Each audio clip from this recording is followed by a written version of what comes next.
ఒళ్ళు నొప్పి, జలుబు, తలనొప్పి ఏమున్నా తక్షణ ఉపశమనం. శాస్త్రి బామ్, మీ కుటుంబ ఆరోగ్య రక్ష. అత్యంత సన్నిహితులు మన మధ్య లేకపోవడం, మంద జగన్నాథం గారి పట్ల తీవ్రమైన సంతాపాన్ని సానుభూతిని ప్రజలకు వ్యక్తం చేస్తూ అన్నగారికి నివాళులు అర్పిస్తూ ఆత్మకు శాంతి చేకూర్చాలని భగవంతుని ప్రార్థిస్తున్నాను. మంద జగన్నాథం గారు, నేను సర్వే సత్యనారాయణ గారు, మేమందరం 12 మంది ఎంపీలు 2009 నుంచి 14 వరకు ఏదైతే మేము కలిసి అన్నదమ్ముల నిజంగా ఎంత అంటే ఎంతో అన్యోన్యం, ఎంత ప్రేమతోటి మేము ఆ 5 ఏళ్ల పాటు మేము కలిసి ఎంపీగా పార్లమెంట్లో ఏ విధంగా పోరాటం చేసినా ఒక్కొక్కటి గుర్తు చేసుకుంటే నిజంగా మళ్ళీ నిజంగా ఆ రోజులు మళ్ళీ రావు అనిపిస్తుంది. అంత ప్రతిరోజు మీటింగ్ ఉదయం నుంచి రాత్రి వరకు 5 ఏళ్ల పాటు ఢిల్లీలో ఏ రోజున్నా ముఖ్యంగా మంద జగన్నాథం గారికి తెలంగాణ రాష్ట్రం పట్ల ఉన్న ప్రేమ, కమిట్మెంట్, తెలంగాణ రాష్ట్ర సాధన విషయంలో ఆయనకున్నంత పట్టుదల నాకు కూడా లేకుండే. నిజంగా చెప్పాలంటే అంత పట్టుదల ఈరోజు వాస్తవం కదా, మంద జగన్నాథం గారికి అంత పట్టుదల ఉండే. ఎందుకో మరొకరికి అంత తెలంగాణ రాష్ట్రం విషయంలో ఢిల్లీలో శైలి కూడా పొద్దున్న 6 గంటల కన్నా రాత్రి 10 గంటల కన్నా మా మీటింగ్లు ఎప్పుడున్నా సరే ప్రతిరోజు ఒకరింట్లో కూర్చునేది. సాయంత్రం బ్రేక్ఫాస్ట్, లంచ్, డిన్నర్, మీటింగ్, ఇంకో లీడర్లు కలవాలి.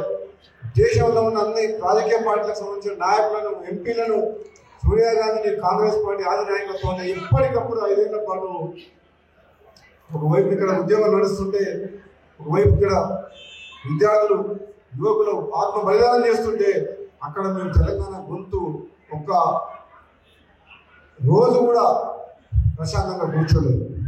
ఆ విధంగా మా తెలంగాణ ఉద్యమాన్ని ముందుకు తీసుకునే ప్రయత్నంలో తెలంగాణ గొంతు పార్లమెంట్లో వినిపించి తెలంగాణ రాష్ట్ర సాధనలో ఈరోజు అన్నగారు లేకపోయినా మనకు ఇదేనా చిరస్మరణీయుడు. చరిత్రలో ఎప్పుడూ ఆ పేరు ఉంటుంది, మంద జగన్నాథం గారి పేరు. నాకు తెలుసు ఆయనకు ఎంత కమిట్మెంట్ ఉన్న వ్యక్తి. ముఖ్యంగా ఇంకొక విషయం ఏంటంటే, వ్యక్తిగతంగా నాకు ఎంతో సన్నిహితుడు. మొన్న కాంగ్రెస్ పార్టీలో వచ్చే నిర్ణయం ఎలక్షన్స్ అప్పుడు కూడా నాతో మాట్లాడిన తర్వాతనే దీపాదాస్ మున్షి, మిగతా కాంగ్రెస్ పెద్దలు, మాణిక్రావు ఠాకూర్ మాట్లాడి, నువ్వు చెప్తేనే వస్తావు, నువ్వు మాట్లాడు, నువ్వంటే నాకు అభిమానం, నువ్వు మునుగోడులో ఉన్నా రాలేకపోతున్నావు అంటే, నువ్వు మునుగోడులో ఉన్నా సరే నువ్వు మాట్లాడు, నువ్వు ఓకే అయిన తర్వాత నేను పోయి కడవ కప్పుకుంటా అని చెప్పి నేనే ఫోన్లో మాట్లాడి అంత అరేంజ్మెంట్ చేసి గాంధీ భవన్లో కాంగ్రెస్ పార్టీలో చేర్చే విధంగా నేను ప్రయత్నం చేసిన. అంటే అంత నమ్మకం. ఎన్నో సందర్భాల్లో కలిసిమెలిసి మాట్లాడుకునే వాళ్ళం.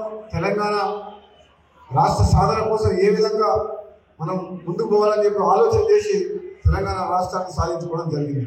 ఆ విధంగా ఆయనతో ఉన్న అనుబంధం జీవితంలో ఎప్పుడూ మర్చిపోలేను. నిజంగా బాధ అనిపిస్తుంది. ఆఖరి రోజుల్లో ఆయన అనారోగ్యం పాలై ఇంత తొందరగా చనిపోయకూడదు. మనిషి మామూలుగా 80 సంవత్సరాలన్నా బతుకొచ్చుకున్నా మెడికేషన్ యాజ్ అ డాక్టర్ కూడా తను చాలా నాలెడ్జ్ కూడా ఉండేది. మాకు చెప్పేవాడు ఏం ఆరోగ్య విషయంలో శ్రద్ధగా ఉండమని చెప్పి. అంత అనుభవజ్ఞుడు, డాక్టరు, అన్ని రకాలుగా మొత్తం తెలిసిన వ్యక్తి. ఏ రోజు కూడా తొందరపడకపోయాడు.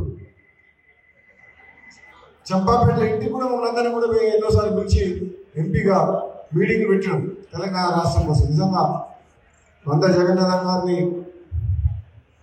ఎప్పటికీ కూడా స్మరిస్తూ మనమందరం కూడా ఆయన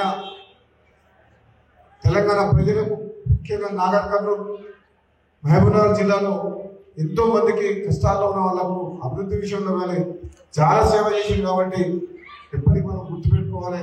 మరిన్ని వీడియోస్ కోసం ఛానల్ ని సబ్స్క్రైబ్ చేయండి. లేటెస్ట్ అప్డేట్స్ కోసం వాట్సాప్ ఛానల్ ని ఫాలో అవ్వండి. అండ్ లింక్ డిస్క్రిప్షన్ లో ఉంది.